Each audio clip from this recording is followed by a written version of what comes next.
Hello, how's everyone doing? Today, evening, I guess, in my time, I would like to go over the experiment we did in class on PowerPoint slides for PS360 cognitive psychology in terms of how it's set up at in terms of Gorilla.sc. So how do you have an experiment in PowerPoint slides set up and then presented coded in Gorilla.sc?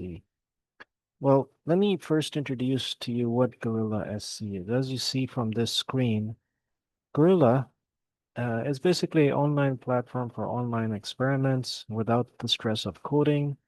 So you can basically use GUI interface, graphical user interface, create your own graphical interface, user interface for the experiments without any coding which is necessary. Obviously, you can build it for free, but to test participants, you would have to recruit the participants, and then there's some sort of in order to get tokens, you have to pay money for it, right? Uh, well, that's for any online platform. You might have heard of other online platforms, but this one is Gorilla.sc. And if you want to build your own experiment for free, you have to create your own uh, your own account. So you can start my free plan, and then you will be on to the experiment design. And they give you some sample experiments to try out and then design. So now I'll show you, here is Gorilla, or here, projects, support, open science. Open science is actually interesting because here you can access published studies which have used Gorilla.sc, and there's a number of published studies that have started using Gorilla.sc. Um, and these are in well-known journals in cognitive psychology, for example. You will see in memory, Quarterly Journal of Experimental Psychology, Memory and Cognition, and also Psychonomic Bulletin Review. Incidentally, I submitted recently a manuscript to Psychonomic Bulletin and Review in which my experiments were quoted in Gorilla.sc. Well, there was some experiments that I coded in Gorilla.sc with the help of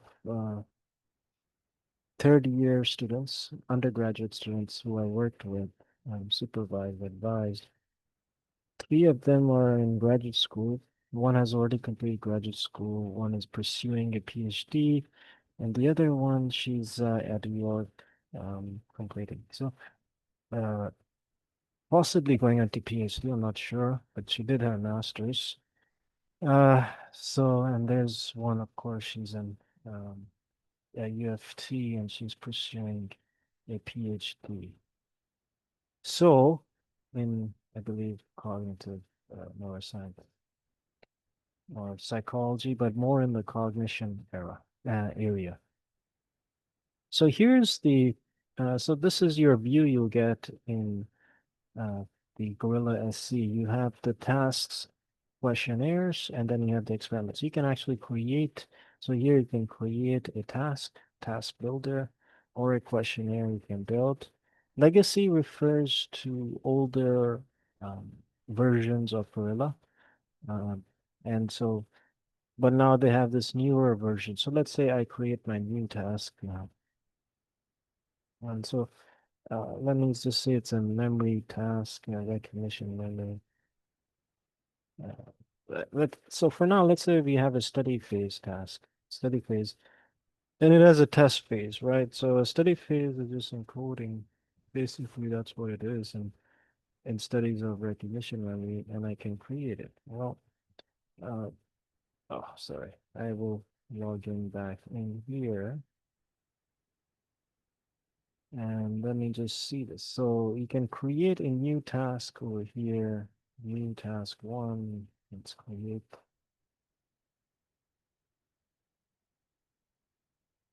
And it will create a task, right? So this is your task over here. And basically here you have this screen and So let's say you had the instructions. So these would be your instructions over here, and you can enter in your instructions over here. I'm not sure why it takes some time, but let's see. Display, stimuli, display. So you have the displays here, you have the screen, and then you add in your objects into it. But let's go back to my experiment here. You see the study phases here. So this is my task. And so what I had set up is study instructions. The fixation cross, so you have a trial. There are many trials. There can be picture study trials and a word study trial. So you have to have a spreadsheet, and the spreadsheet will contain your trials. So here, for example, this column is very important. This is the display. So the display can be study instructions. The display can be the picture study trial, which contains, for example, the screen, which has the image or the word, and then the duration, and I have a randomization. So this is important in terms of this column over here, the display part. So we then have the study instructions, and you can see how many picture trials we have. 1, 2, 3, 4, 5, 6, 7, 8. And then the word study trials, we have 1, 2, 3, 4, 5, 6, 7, 8. The other aspect of this spreadsheet is you notice that there's duration. 1, 2, 3, 4, 1, 2, 3, the 3000 milliseconds, and then 1000 milliseconds for some of the images, the same for the words. Now, for the images, they're stored in stimuli over here. So I have each one, bridge, classroom, house, three, all these images are presented during the study phase experiment. So this is your spreadsheet. For the words, I didn't really need to put in here in the stimuli because those are images. I can just put it here, and then I'll have the screen access it. So this spreadsheet is very important because here is where you access the parts of the screen, right? I mean, the screen content can be accessed by direct from that part. So I'll show you where the display is. So here you have the study instructions, right? So that's your study instructions. You see pictures and words presented one at a time on the screen. Please memorize them for my later memory, actually recognition memory test, not memory test. Please click on next button to continue. Do not press any key during the study button. So we have these objects. So this is another good thing about Gorilla is you're not coding it in. Um, well, you could in Java using JavaScript, but this is the back end. This is the front end, not the back end. So here you have the markdown. So that's this part over here. So you can see name breakdown. And so I have to press edit over here in order to edit anything I want here. So let me just press edit, and then I can commit to complete it, right? So actions, I can cancel my changes and so forth. So this is the mark down over here. So study instructions, and then you have this is HTML code or CSS, you would say. On the design web pages, they have code behind it, and HTML is the basic one, you all know. But there's also JavaScript. So here is one markdown, I think is CSS. And you'll see, so this one is this hashtag. This is to make it uh, the size of the font, I believe, whereas this one is a larger font. Study instructions. Um, Well, actually, to make it bold also. And you have the spacing over there. Text size is 26. So it's more about bolding the when you have this bolding it or increasing the size of it. Yeah. So I can give you an example here. Let me just do this one. I do 3 hashtags. You can see it becomes, if I did 4 hashtags, it becomes lower, right? And if I did 1 hashtag, the size increases in terms of the words. So that's markdown. I can name this. I think it would be better to name the markdown as study instructions.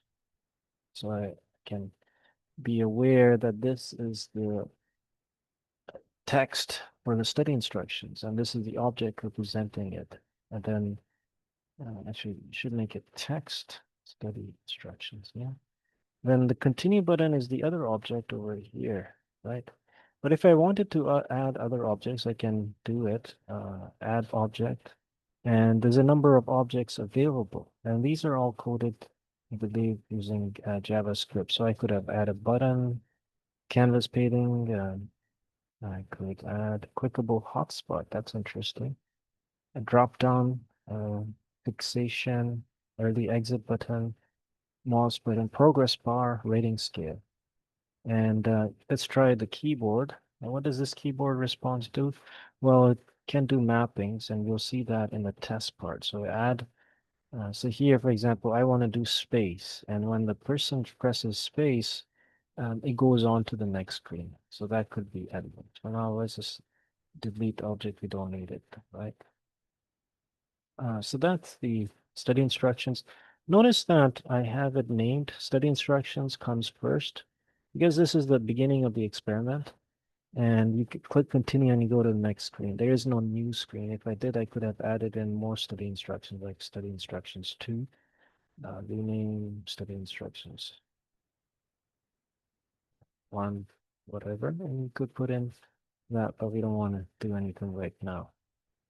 So now picture study trial. This has the fixation. So you have the fixation here, and then you have the image, right? So I'll show you the fixation. How did I get this? So I'd add object, and then I go to fixation, and I clicked on fixation cross, I guess, fixation timing and fixation cross. So I can add that. And I just, here you can see this fixation here and display time 1000. Usually you want a display time of around 500 milliseconds for a fixation, and they usually have it around 800 milliseconds in published studies. Not sure about pre-display time or post-display time. That's not really necessary, and published studies don't. Wait, it's just a way for the participant to fixate where you want them to look at, and they're paying attention, right? Now the image here, well, it's already, you can see a beach over here, the palm trees and a scene. Now here is the scene. So this is very important. This is the name, the scene. Now to get the image, you don't add it in directly, but you can bind it to a column from your spreadsheet. Remember in our spreadsheet, we had a column called image, titled image here, and then word. Well, when you go back to the display over here, it's calling that column here. It's binding to that particular column. So this is my spreadsheet, and I can bind it to the image over here. I could bind it to the word, but here I had an image. Let me just show you how I can add an image here. So the image is here, done, and basically what I did is here's the image, but now you have to select the image. I could do it from the stem line, but that's not what I want because on each trial, there's a change in the image, right? So if I just chose this image here, choose this will just be the same every trial. That's why you need to not, you need to code, direct it to the image presented uh, for that specific trial, which is present in the spreadsheet.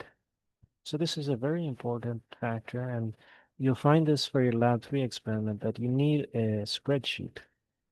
And a spreadsheet which can be put in Gorilla.sc, which can allow the user or within a trial, you can have that image, picture, or whatever stimuli you want for that specific trial, because you'll have more than 50 trials, right? For that lab 3 experiment. And you'll see this for lab 1 and lab 2 experiments, how that's done too. Fixation, image, and word study trial. So now I believe you had 8 picture study trials, and now you have 8 word study trials. So here you have a fixation again, and then you have the word. Now you can see academic here. Now notice that the word is bound to a column in the spreadsheet right? And so we can look up the spreadsheet, and this is the word. Academy is right. Right. So that's the display fixation. You get the displays.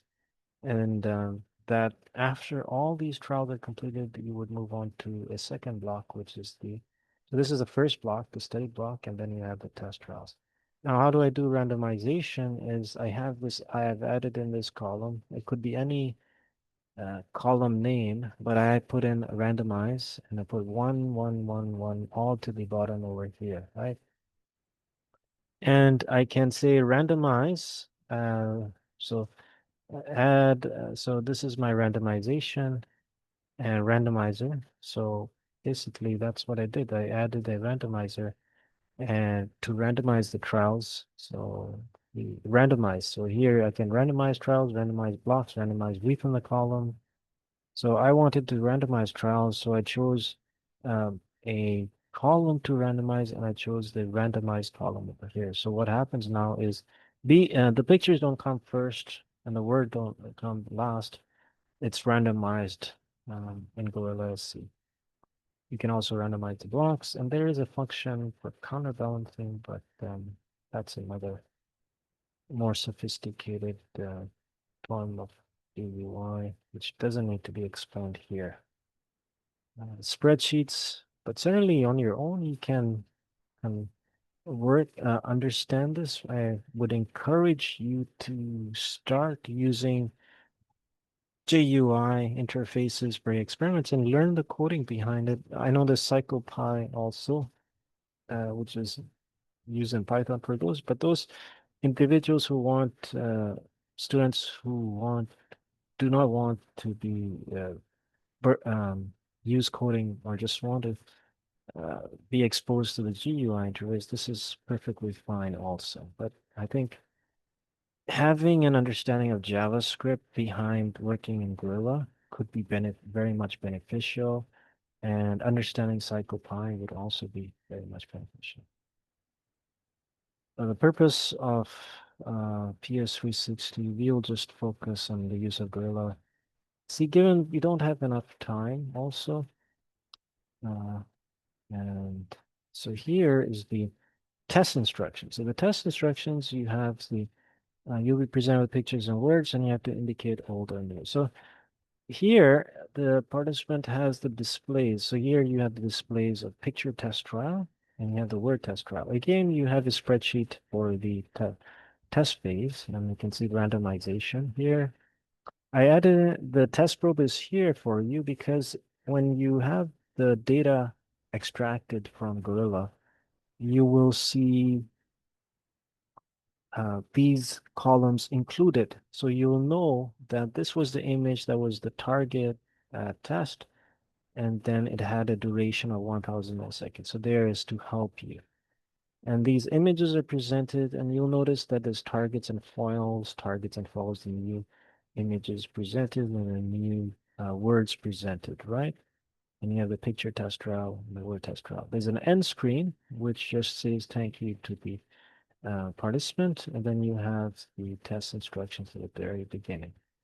So spreadsheet is very important in Gorilla.sc, and in any online platform, like ePrime, for example, it can be also used online for an online platform. You need spreadsheet. So here's the picture test trial. You have the image. Again, image presented, and then you have it bound to the column in the spreadsheet. So you can see over here, let me go into edit mode in order to go there. And so if I click on the picture here, we have the image, and then it's bound to the image in the spreadsheet column, right? And screen 3, well, that's the fixation cross over there. And then you have the word over here, that's bound to the word in the test spreadsheet. Okay, so now you have to go to so whenever they see the picture, they have to indicate if it's old or new. So there's why you have this keyboard add object. So I added the keyboard here. There's a keyboard response done. And keyboard, and then you add mapping over here, old or new. So we're going with O. And the response by the participant is old when they press O. And it could also be 1, because then you can count numerically in terms of how many ones or twos are there. And there is also, I believe, uh, indicating if it's the correct response or not, which can be placed in the spreadsheet in terms of correct response. So we should have added a column here, which was either correct or correct response. So what is the correct response would be put here. So if, for example, the correct response here would be um, bold, right? Or you could have the coded as 1, right? Place. So you get the idea here. Spreadsheet, then we have that, that displays. So there we have it in terms of the word test trial, keyboard response, port test response, and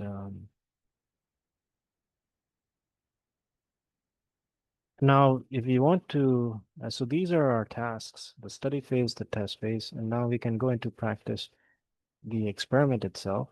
Now, see, this is the design part. So you have the start phase, and then you have the study phase, and then the test phase, and then the finish.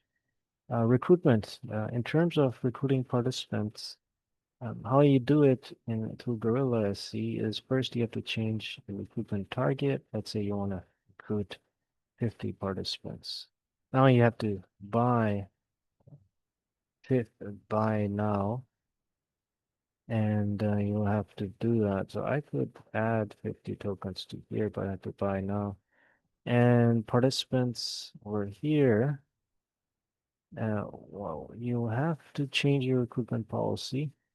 So simple link, put a URL, send a link to people to have them log in. And I usually have this one. And this way the participant will log into Gorilla.sc to a web link, and then they have to enter in their participant ID. And once they enter in their participant ID or public ID, like 103 or 108, then the experiment will start. Then once they complete it, you can all actually view in real time their completion of the experiment, their progress in the experiment, and if they're completed or not the experiment itself. Okay, so we could do this with supervised, and once we collected supervised, then we can add time limit and the requirements for the device types and so forth. This all gets filled up as soon as testing takes place and the participants, equipment, and so forth. Now here it will show up with rows of participants, and then you have the data, which you can download the experiment data. So now let me run this in preview experiment. And notice that we have different versions of this design of this experiment. Right? And as we keep changing the tasks in terms of modifying it or making changes, as I showed you, like such as adding a new screen and so forth, you can update the nodes itself. So utilities update all nodes and automatically it will update the study and test page shown here. Now let me preview this. I have to commit version 2 after, of course. So here's the instructions. You presented with pictures and words, present one at a time. Please memorize them for the later memory test, recognition memory test. Please click on next button to continue. Do not press any key during the study phase. So here I go next. Cool, word presented. Now you can see it's randomized, right? Word, picture, word, picture. Anyways, it's randomized in terms of the presentation of the words and the pictures for each participant. They won't see the same pictures and words in the same order, but it will be randomized for each participant in terms of the order of the pictures and the words. No, it's not perfect randomization, but What is randomization? So in this experiment, they saw pictures and words, but unfortunately, the pictures are kind of similar to the each other. And the exemplars of a house is, for example, you have house one, house two, house three being very similar in the category, right?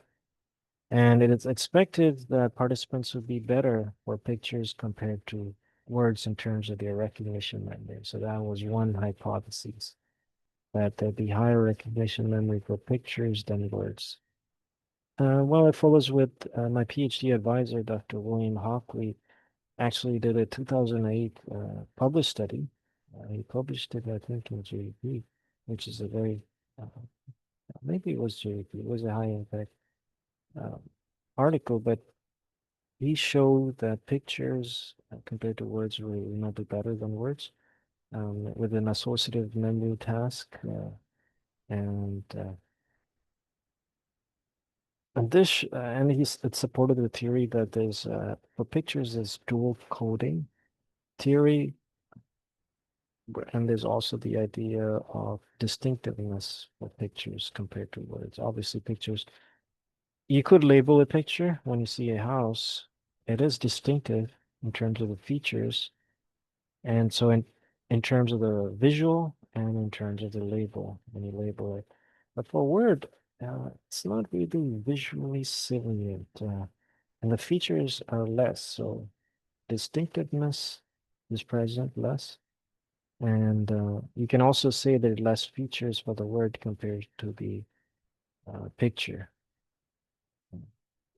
So there are two competing theories, dual coding, and then there's distinctiveness theory. There are a number of other theories that have looked at the picture superiority effect. So you indicate if the scene is old or new by indicating old, O or N by pressing the keyboard.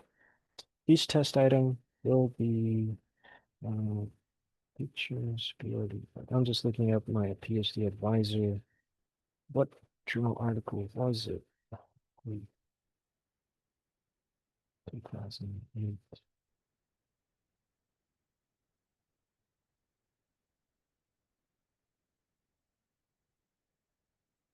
The picture superiority effect in recognition, I mean. Oh, that was in memory and cognition. That's another really good journal. Not Journal of Experimental Psychology, but Memory and Cognition. Like it's Memory and Cognition. And he was the sole author of this study, which is amazing. I mean, he was my PhD advisor was really a very good writer. Each test item will be presented for a brief few seconds, so please enter your response before the end. Oh, I forgot to mention, of course, pictures and words were presented during the study phase, but you also have the duration manipulated, right? Some were presented for 1,000 milliseconds, and others were presented for 3,000 milliseconds, so 1 second or 3 second. Now, press my space bar to continue. Now I see the house, and I have to indicate a response or it won't move forward. And it has to be an old or new response. And so that's present also in Gorilla.sc. You can have the participant make sure that the participant you enter either one of response and make sure that it will only go to the next screen when the participant enters a response. So just here and hold heart and view house.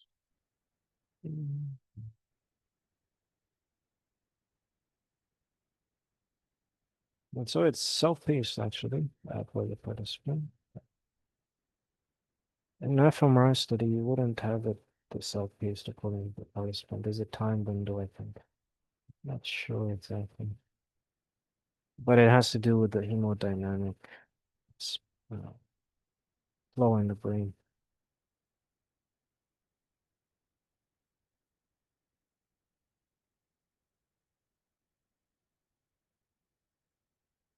Okay, so that was it. This is a very short experiment, obviously. The number of trials was reduced, so thank you for participating. And then you can download the experiment in terms of the study phase and download the test phase. But really, uh, you wouldn't be doing this is more about when you're testing out your experiment. But when you are running it with participants, you'll see it all here, public ID, the email address and progress. And then you can go to the data and you can download the experiment data from here. So we could basically download all the unblind the data because you want to see the participant ID, and then generate the data here, and then you'll have all the data that was collected. So here I didn't include, I would just ran it over design phase over here. But if I've been a participant and ran it, then it would show up in terms of collecting the data, right? Yeah. So that's about it for an explanation of Gorilla. I hope you understand somewhat about what I went over. I hope it was clear. If you have any questions, feel free to ask me in class or through email. I will be happy to respond. And as you've seen, I respond very quickly to emails and in class. You also have classmates in your class, students in your class, fellow students. You can ask questions, and it's really helpful to talk to someone else because collaboration is very important. And researchers, collaboration or meeting outside, it's important in terms of research. Uh, we live in an increasingly more inter-network uh, world where everyone is communicating with each other progressing to a particular goal. So this is important in terms of collaboration. And in terms of lab 3 experiment, obviously you'll be working in a group and then design your experiment. In some cases, I might have the experiment designed for you. In other cases, if you want to design your experiment, I can assist you with that too. Maybe it's in a social psychology or developmental psychology, or you're looking at something, some aspect of social psychology. Uh, and that would be interesting to implement in a Gorilla.sc experiment, right? So thank you. Have a good week, and I hope your other classes are going well. So now, for the next video, I want to show you JASP. So you get the data from Gorilla. Let's say you test 25 or 50 participants. Now, what are you going to do about the data is raw data, and you have to clean the data to bring it polished and then import it into JASP. And so we're going to talk about that, and then I'll talk about that in the next video. Thank you.